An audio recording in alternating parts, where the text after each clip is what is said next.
Previously on the Top 100. Go to Super Bowl 14 and take that touchdown pass at the end of the game to John Stallworth. And that's who I am. He pulls it in at the 30, the 20, the 10, the 5, and it's a touchdown for Pittsburgh. That 83 Raider team, I'll put that defense against anybody. And the whole key is Mike Haynes. There's a lot of things you can learn out on a football field. You learn how to take a good licking and not cry about it. You learn how to hand one out and not go around bragging about it. He was the same junkyard dog on the field as he always was, but off the field, he turned into one of the most loving human beings I've ever known. You know, I enjoy sex as much as Joe Namath. Only I do it with one girl, you know? There you go. It's not only a catch for Kansas City, it's a catch for Ken. His 63rd career touchdown catch. One of the things that I always want to do was let people know that this is my territory. If you come in here, you're going to have to pay. He's a fairly skinny guy. He's run 1,000 marathons. You would not think that he was one of the greatest players in the history of the National Football League. He was explosive in the open field. You know, it wasn't a matter of eluding. It was a matter of running over those defensive backs.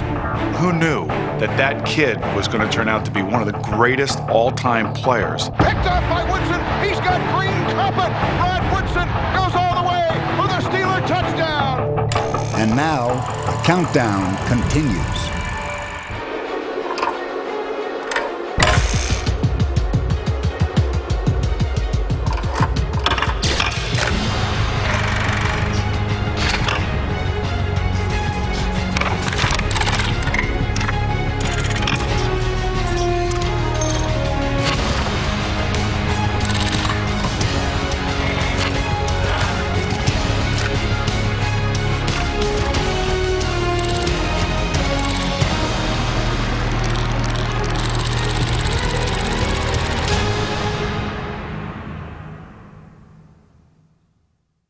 If you start a conversation about O.J. Simpson and you begin by talking about what a great tailback he was, initially people are confused and then they get mad. I mean, it's just so weird now because even talking about him as a football player, it seems like you're missing, like we're overlooking the obvious. O.J.'s football legacy is destroyed. People will never remember or think about what a great running back he was because of the last half of his life, and there's no way around it. I mean, you don't have to be a genius to figure that out. In his obituary, football player now is mentioned in the first paragraph, but they don't talk about USC or the Bills until paragraph 5. I think people have completely overlooked the fact now that he was clearly the best running back of the 70s. So if you sort of realize that he's the best running back at a time when the most important part of the offensive game is running the football, I think you could easily argue that O.J. Simpson is the most valuable player of the 70s for the entire league. Every time he ran the ball, it was almost like the Bills' equivalent of throwing the ball deep. It might not work, but if you made a mistake, they would score. You know, when you're fresh in the game, early in the game, you got a lot on your mind. You're thinking of the game plans, you're thinking of things that you saw, because you've been watching it on film all week. As the game goes on, you get tired, and you stop thinking so much, and you start reacting. It's like putting things in that computer. You just push a button, you get the ball, and you go.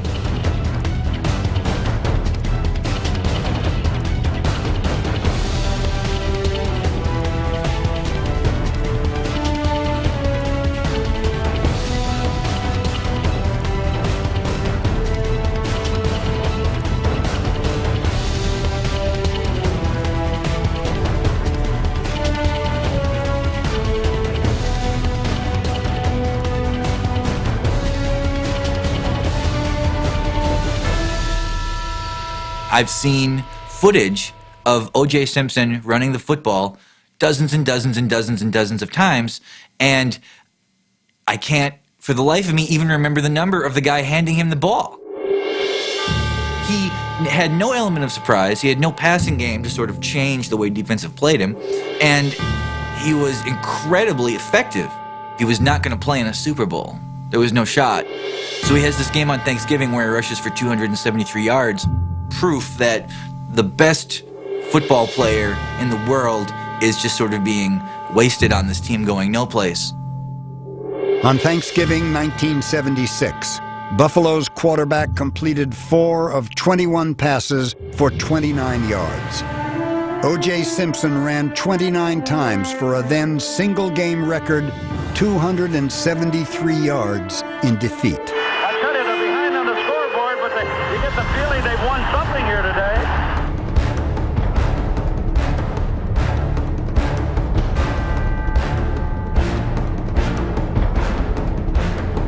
The playoffs eluded Simpson in 10 of his 11 seasons.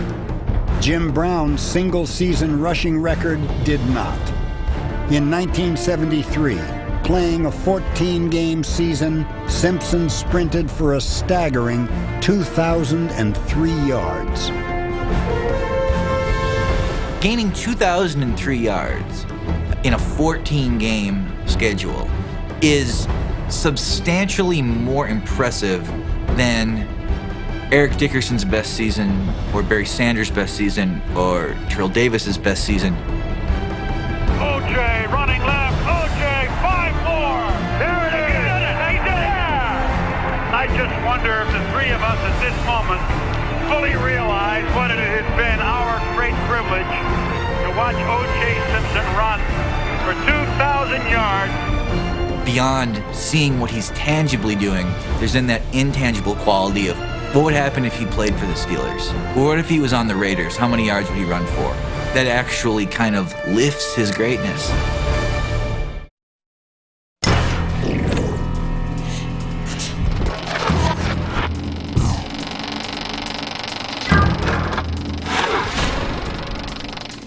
In 1952, Gino Marchetti began his career as a rather average offensive lineman. Colt head coach Weeb Eubank moved him to the other side of the ball, and the NFL's first great defensive end was unleashed. Marchetti used his knowledge as a blocker and became unblockable.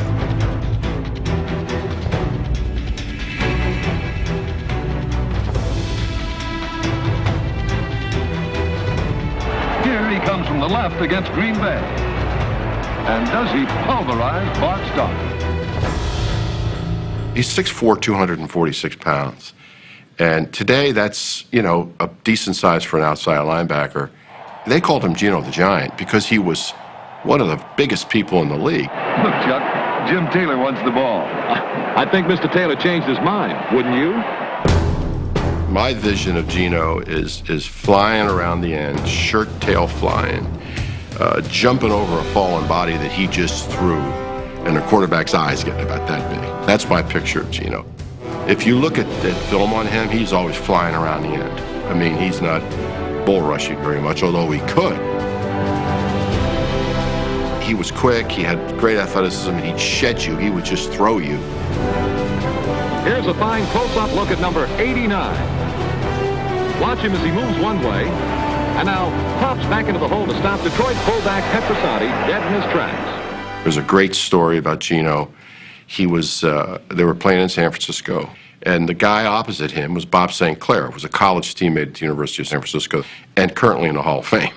And when the game was over, Gino was walking off the field. The Colts won. He had obviously played a great game, and he heard these footsteps and somebody yelling at him coming from behind. And he looked over. It was St. Clair chasing him, and he thought for some reason St. Clair wanted to hit him.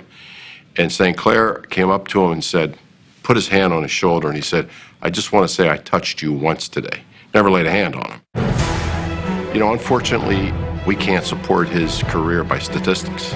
They didn't even keep sacks, not even come close to keeping sacks. I've been asked the most sacks I've had in one game. I know I've had 9. It's a great feeling because it was a challenge to me, one-on-one. Feel like, man, I got him. I got him. Gino the Giant unloads up quarterback Jim Minowski for a safety and 2 points. Marchetti fought in the Battle of the Bulge at age 17. When he broke his leg in the Colts' 1958 championship game, he refused to be taken to the locker room and remained on the sideline until victory was assured. Gino was a giant. He was the real-life version of the John Wayne characters. He was strong and silent, just this towering presence. The most beloved player on the team was Gino Marchetti. Everybody spoke here tonight about the thrills I've given them. But nobody's ever said the thrills that I've had on this football field. I appreciate it.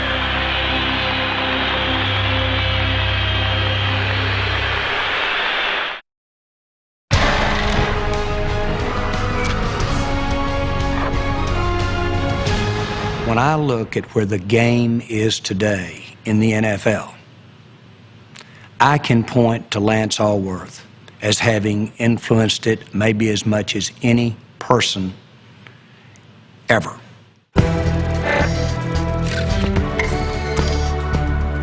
The reason being is the AFL was more wide open than the NFL, and Lance Alworth was the face of that. San Diego Chargers are fortunate to have Lance Alworth in their stable, pro football's finest receiver. There was not a more appropriate name for anybody that has ever had to stand still and then be an athlete than Bambi. Every time his foot touched the ground, it was on his toes and he would bounce like a young fawn. That head was as steady as it could be, but his feet were bouncing and had the grace and the fluidness of a deer. Charlie Flowers called me that. He said, you got short brown hair and big brown eyes and you run like a deer. I'm going to call you Bambi. Jerry Jones played on the University of Arkansas freshman team in 1961, often practicing on the same field with the star of the Razorbacks varsity, Lance Alworth. It was like being on the field with Red Grange, or it was like being on the field with Bronco Nagurski. And it actually inspired me. The reason is, very early on, I had the opportunity to buy the San Diego Chargers. And I don't mind telling you, a whole part of the reason that I just couldn't sleep thinking about a chance to be involved with the Chargers had everything to do with the fact Lance Alworth was playing on that team. Alworth helped lead the team to the 1963 AFL Championship. He was the key element in one of pro football history's most explosive offenses. It's a genius of Sid Gilman that we all recognized in pro football. He built an offense around Lance Alworth's abilities. Take a drive corner, Lance, coming in from a good wide position and starting right down that middle and then breaking it off and taking it to the corner. You'll lose him, you'll lose him, you'll lose him.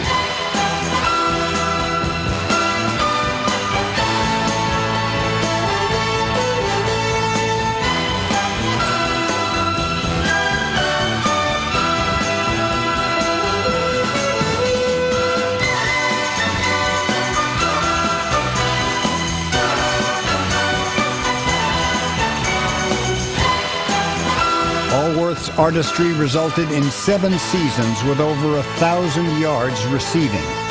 And in 1978, Alworth became the first AFL player enshrined in the Pro Football Hall of Fame.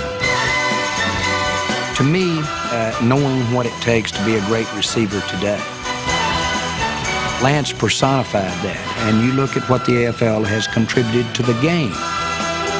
And you look at Lance Alworth's impact during that time, then you can truly say that he impacted and changed the NFL. So in Camden, Ohio, where the sport had its beginnings, the Professional Football Hall of Fame was born. A home for football history, where visitors are greeted by the legendary Jim Thorpe, whose flowing power and grace are captured in an eternal run for daylight beneath the rainbow dome of the Rotunda.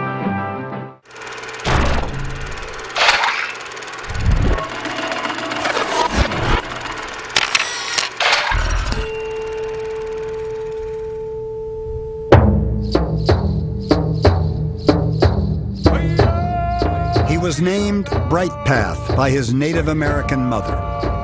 Most everybody else knew him as Jim Thorpe, 2-time Olympic gold medalist and the world's greatest athlete.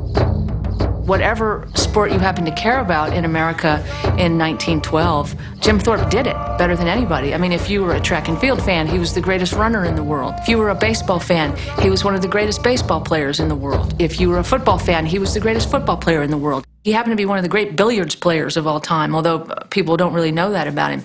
He was a great ballroom dancer. He won prizes at ballroom dancing. Thorpe saved his smoothest steps for the gridiron. From Carlisle Indian School in Pennsylvania to the fledgling professional ranks. He was so elusive as a runner. The men who played against him remembered how he would give you a hip and then take it away. He'd let you think you could tackle him, and then all of a sudden he'd be gone. The hip would disappear, and you'd see his heels. Thorpe could also run through would-be tacklers. Future Notre Dame head coach Newt Rockne learned that the hard way. He was playing left end for the Massillon Tigers, and I was playing left halfback. He slipped through and tackled me for a couple of yard losses, and I patted him on the shoulder. I says, "Young fella, you're doing wonderful. But look at all the people up here in the stand that come to see old Jim run. How about letting old Jim run?" So the next time I carried the ball around, I hit him in the head with my knee and hip and bowled him over and went on down for a 60-yard touchdown. So after the point after touchdown, here come poor old Rock with a player under each arm and all wetted down with a sponge, and I walked up and patted him on the shoulder. I said, "That a boy, Rock, you let old Jim run, didn't you?" The fields were slower and boggier. They had terrible shoes. Their jerseys were stuffed with flannel, and when they got wet, they weighed 15 pounds. If he could run like that with all that crap on him, my God, how great he must have been. LaDainian Tomlinson has it much easier than Jim Thorpe ever had it.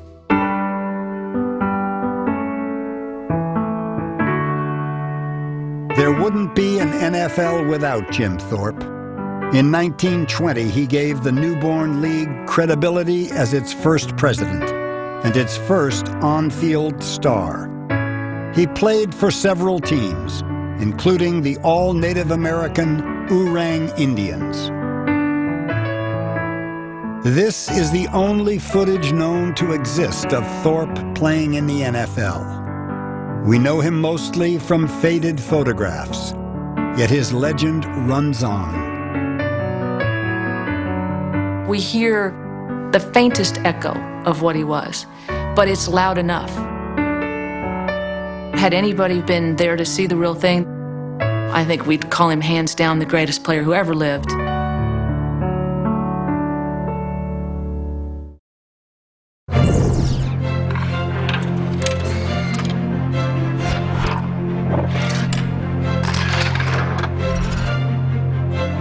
I suppose Raymond Berry was the hero to everybody who wasn't very athletic. Berry just didn't look like a football player. And of course he was blind as a bat. Had not had a particularly distinguished career at SMU. Was not particularly fast. But the most important thing with Berry were these things. When it comes to pass catching, here's the man they'll never replace. His name is Raymond Berry, and he has the surest hands in football. His ability to catch a football and to hang on to it. We have that vision of him laid out. That's Raymond Berry. Laid out, going out of bounds, catching the damn thing.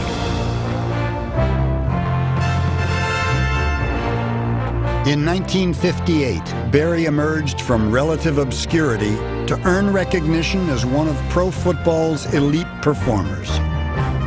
I think you'd have to say that the 58 championship game made Raymond Berry every much as it did Johnny Unitas. In an epic contest, Berry caught 12 passes for 178 yards. Both were postseason records and helped the Colts beat the Giants in sudden death overtime. The game propelled pro football and Raymond Berry into the national spotlight.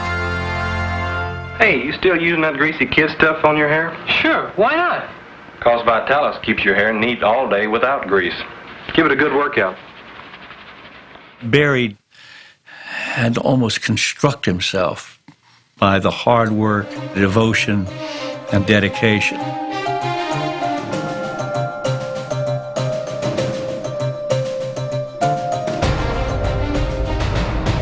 what Barry did that was original and special, working so hard to make his moves, working so hard to catch the ball, working so hard not to go out of bounds, all of that does distinguish him.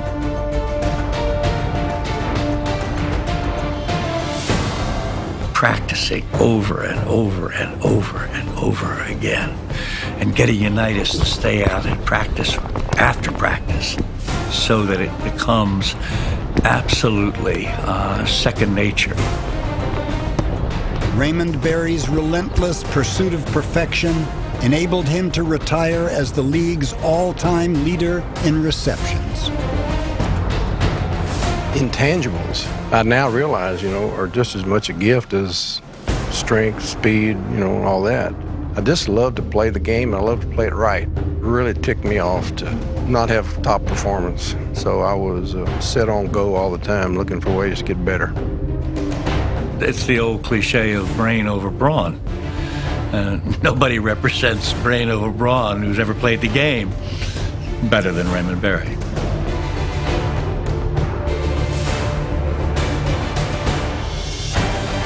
I think you always have to measure people in any sport by the era that they played. You don't put Babe Ruth in the context of today's game. You say, how good was he at that time? And at that time, Barry was the best. And that is me at age 11. It was taken in 1957. It tells you a lot about my history with this guy because, I watched him play all through my childhood. These are things that I will always remember. Here's Chuck Bednarik, Pennsylvania's All-American center. His exploits on the field are well known, and the Eagles are counting on him. Make sure you see this great Eagle team in action in 1949. The thing that they talk about with Bednarik is that he was the last of the 60-minute men. But what's lost in that is how well he played. Playing both center and linebacker, Chuck Bednarik earned all NFL honors 6 times during his 14-year career. Number 60 had many jobs on the field, but it was off of it that his hard-working reputation was cemented. Back in those days, even the top players, even the players that were making a little bit of money, weren't making enough to support a full family, so they had to have part-time jobs. Practice would be over at 12:30, 1 o'clock. He would drive to the office, put on a coat and tie, and go around and sell concrete. That was what he did throughout his career, so he became Concrete Charlie. It was the perfect nickname for a player who took pride in hitting his opponents like a ton of bricks. This is the way you go after him. You're frothing from the mouth. And you say, get him, get him. And you get into that sort of a cannibalistic feeling. All you want to do is go out there and, like I say, you just want to kill somebody. Not mean you're going to put him in the ground after, but you just want to kill a guy. In 1960, Bednarik introduced the ground to Giants halfback Frank Gifford in what would become one of the Eagle linebacker's signature plays. Gifford swings out of the backfield. As soon as he caught the ball, I rammed him. I rammed him good. Tom Brookshire, I thought, had a really good description of it. He said it was a crack. He said it sounded like an axe splitting a piece of wood. He said when Frank went down, he said, I really thought that he might be dead. Gifford was totally unconscious when he was taken from the field. Later in that same season of 1960, Bednarik led the Eagles to the NFL championship game. In his 12th year, the last of the 60-minute men played nearly every snap to help hand Vince Lombardi his only playoff loss. Here's the oldest player on the field, the oldest player on both squads, played 139 of the 142 plays. And at the end, he's the guy that makes the tackle that ends the game. Bart Starr has just one more chance. He throws a short pass to Jim Taylor. Taylor brings the crowd to its feet as he nearly gets loose, but Chuck Bednarik grabs him on the 10, and that's the end of the line. I was there in the end zone at Franklin Field, watching him tackle Jim Taylor right in front of me. That's your legend. That's Roy Hobbs stuff right there. And that's Chuck Bednarik. His true accomplishments are larger than the legend that has grown up. I mean, he was everything that people thought he was in 1960, and then some.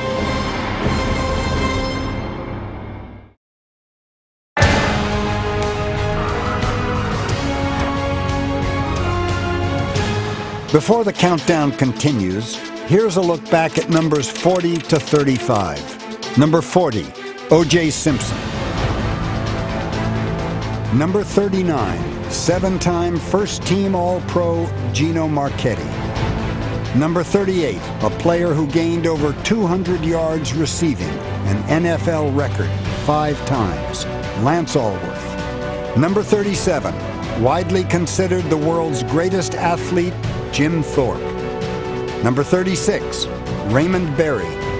Johnny finds Ray on the far side of the field, and Berry sheds Cowboys like a bucking bronco as he stampedes in to score on a 70-yard play. Number 35, Chuck Bednarik. And now, number 34. Deion didn't get on the scene until he played the University of Miami. And I'll never forget it. I ran an out and up. He bit, he went for the interception, and I was like, got him down. And I looked back, I was like, throw it fast, here he comes. The next thing I know, he pushes me down, takes the ball. I'm laying on the carpet in Miami, looking up, he has my football running back the other way with his hands up in the air in my stadium. Most incredible play I've ever seen by a football player, still to this day. I thought that was the birth of prime time right there, because that was a prime time play. Atlanta fans' prayers may have been answered too by the NFL's newest primetime attraction. In the first quarter of his first NFL game, Deion Sanders brought prime time to Sunday afternoons. Deion drifts to the left, takes it on the 32, dropped it. Picked it up, one man missed him, another man missed him. Now he's going wide off to the right. Deion to the 25, to the 30, to the 35, the 40, the 45, the 50, the 45, the 40. My God, Deion Sanders is going to score! My God! In 14 seasons with 5 different teams, Sanders returned kicks and also played receiver. But he was most feared as a defensive back. They're blitzing everybody, coming after him. And Deion Sanders leaped and intercepted on a 39-yard line to the 40, to the 45, to the 50. The 45, the 40, he got a block to the 30, the 25, the 20. Deion Sanders dancing for a long, long touchdown. Here he goes. Prime time is back. Raises the ball in the air. Holds the ball. Oh, yeah. Like Babe Ruth pointing to the outfield fence. He starts the high step at the 25. And the Deion shuffle follows. It's confidence. I don't consider it cockiness. I feel like I was somewhat of an entertainer doing what I love to do. My passion just came out. I just had a tremendous gift. I think everybody who receives a gift ought to be happy about the gift.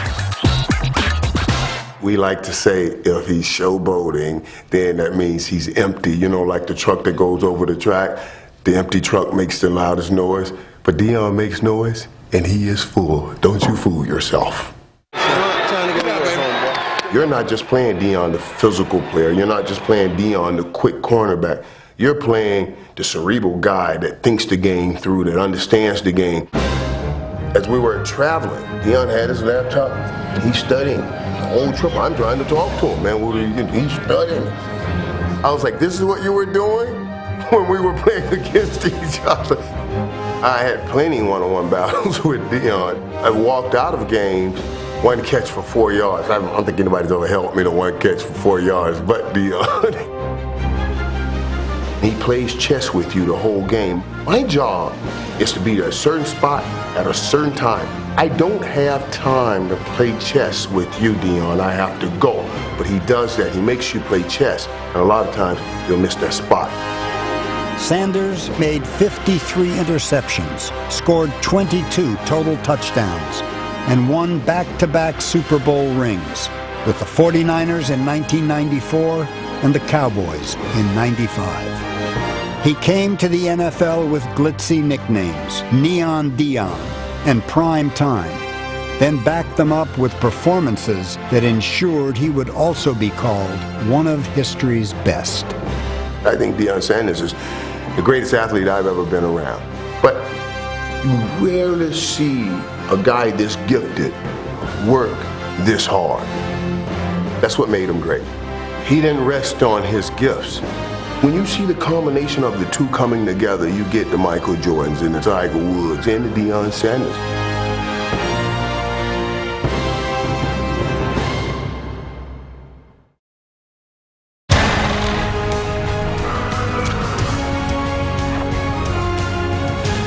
After World War II, when I got out of service, I entered college, and during the summer vacations, I worked as a counselor at a boys' camp up in Eagle River, Wisconsin, and one of the campers in my cabin was a young lad named Bobby Luckman. Visiting day came, and his father came. Who was it? It was Sid Luckman. Wow.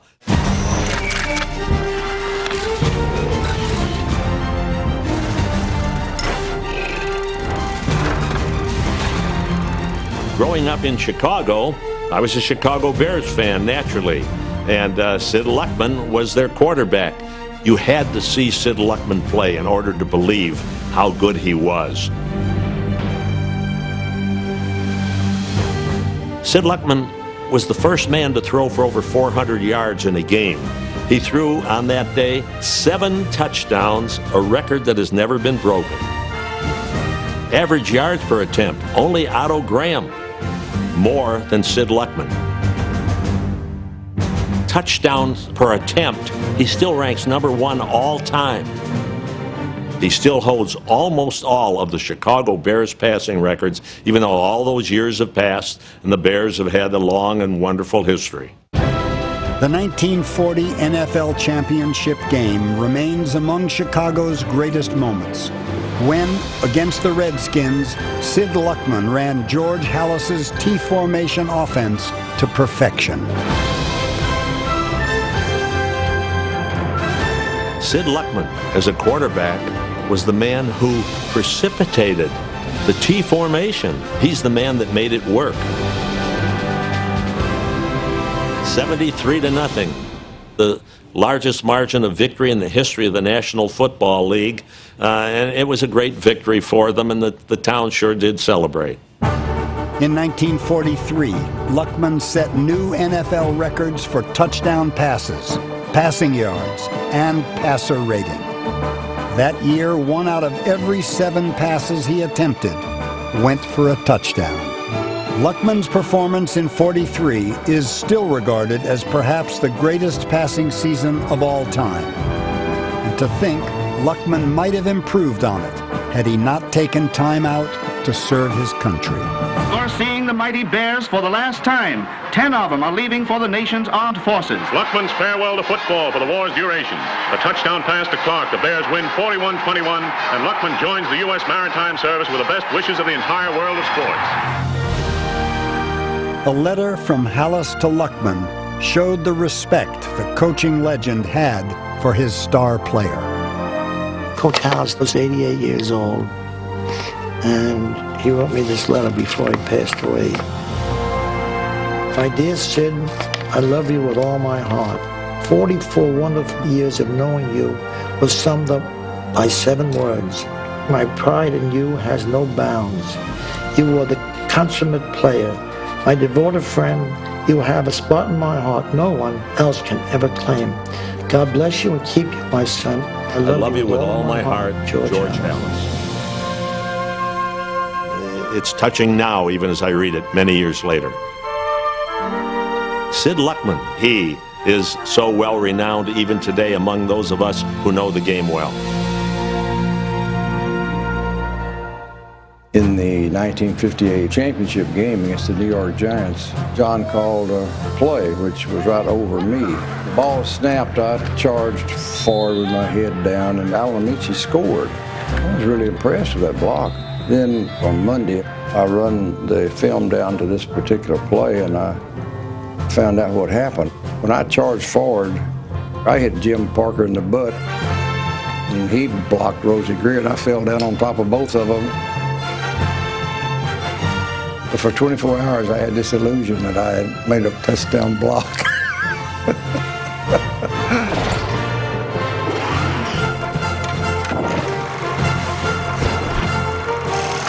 The turning point really in our offense and our team's ability to compete in the Western Division of those days was the addition of Jim Parker at left tackle. He brought the ability to open holes in the running game. For John Unitas to ever get hit from the blind side, I don't know that it ever even happened.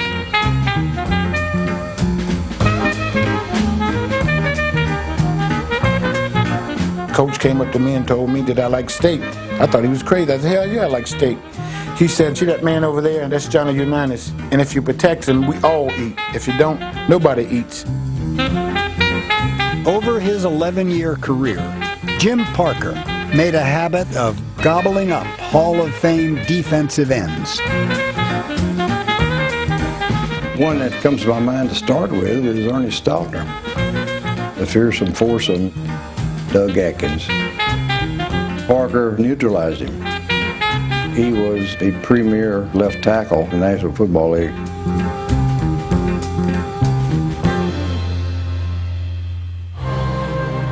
In the back of my mind, I would fantasize a lot. Sometimes I would pretend I was a freight train running over a pedestrian. On pass blocking, I would pretend I was a mountain, and that the other guy, he had to get around this mountain, and it was impossible.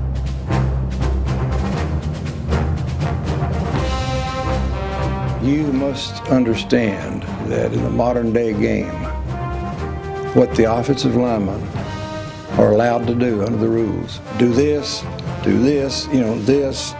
In Jim Parker's day would be holding. He had basically to keep his hands in like this.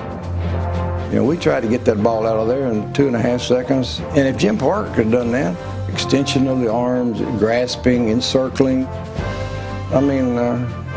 Unitas would have had 6 seconds to throw.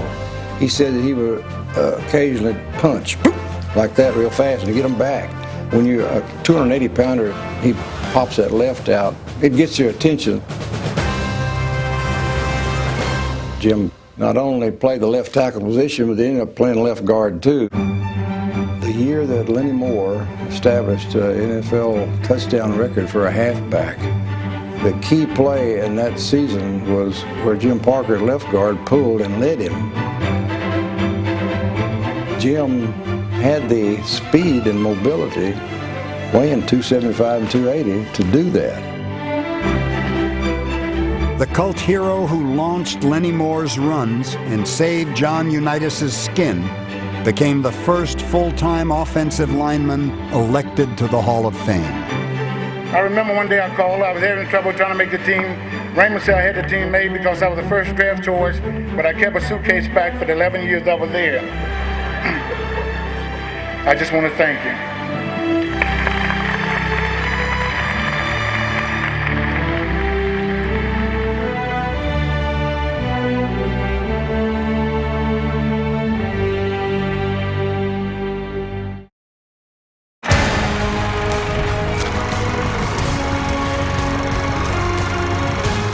Before the countdown continues, here's a look back at numbers 40 to 32. Number 40, O.J. Simpson. Number 39, Gino Marchetti. Number 38, Lance Allworth. Number 37, Jim Thorpe. Number 36, Raymond Berry. Number 35, the last 60-minute player, Chuck Bednarik.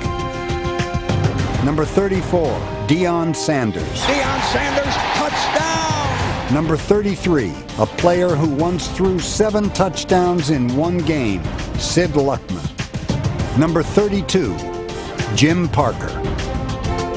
And now, number 31. When I was born, my dad, to differentiate my incubator from the rest of them, put a Buffalo Bills hat on there, attached one on. So when his friends would stop by, he would point to say, "That's my son, is the one with the Bills hat on the incubator."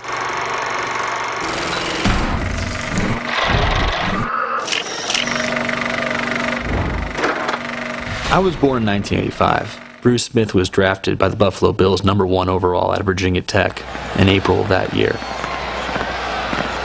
What I remember primarily about Bruce Smith was watching a game, and he made an absolutely unbelievable sack. And as a young kid, I said to my dad, why are they booing him? And he goes, oh, they're not booing. They're chanting, Bruce.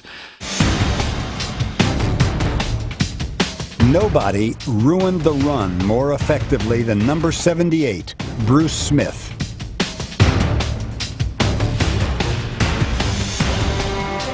He was even better collapsing the pass pocket.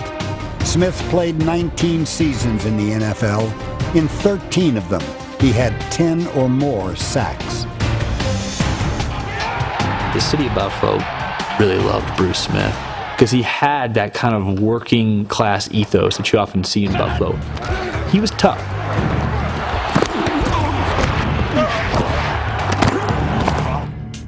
It was hard to believe that a man this large could also be so nimble.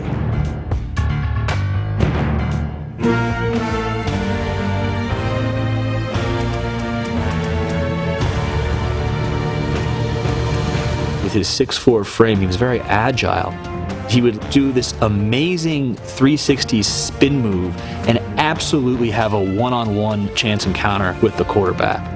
Till the day he retired, he would always be using that move, and it worked pretty darn well for him. I want to make every tackle. I want to make every sack. I want to do it. We got to be selfish today. Go get him. We got to be selfish.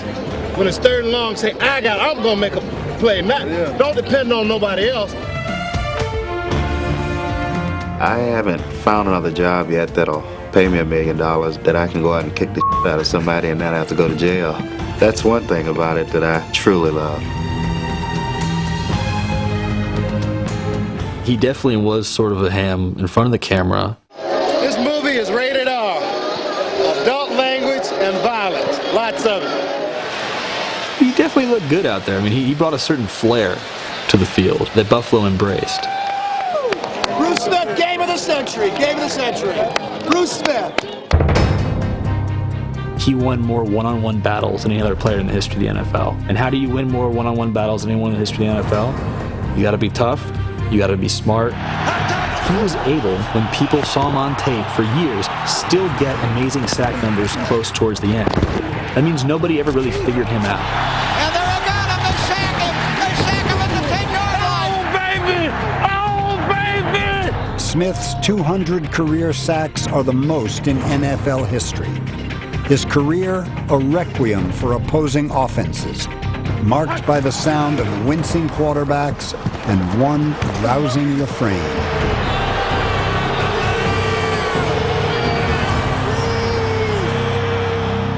On the next episode of Top 100. I think of a winner, champion. Those are the first things that come to mind when you mention his name. 2 players in the National Football League, every time they hit you, they tried to hurt you. Oh, what a devastating shot. I loved watching him run. He had that kind of beauty. It's poetry. As a runner, I can do a lot of things. I can run you over. Holy cow, what a great play. I can shake you down. I can run around you.